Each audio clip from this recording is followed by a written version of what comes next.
How to fix File Explorer.exe not starting with Windows 10 or 11. So if you want to fix Windows File Explorer.exe is not starting with your Windows 10 or 11, then the first solution or the temporary solution would be pressing your Ctrl Shift plus Escape.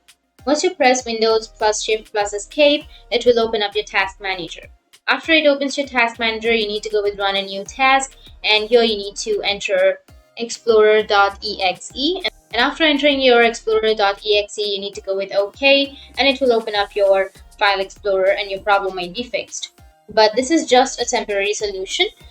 For example, if you restart your PC, then it might not work. You need to go with the same process again. But if you want to remove it permanently, then what you need to do is you need to search for Registry Editor.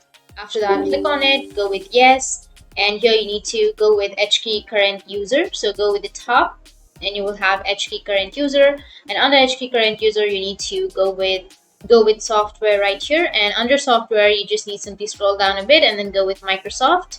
Under your Microsoft you need to scroll down, and once you scroll down you will find your Windows NT. Click on it and then go with current version, double click on your current version, and here you will have an option of WinLogon. And here on the right side you will have a folder which is shell. So if you have a folder that is named shell, then you just need simply right click on it and then you need to delete that folder. After deleting that folder, you need to go back and then you need to restart your device, and after restarting, your problem will be fixed. That's it, and if you have any questions, feel free to comment below. Thanks for watching.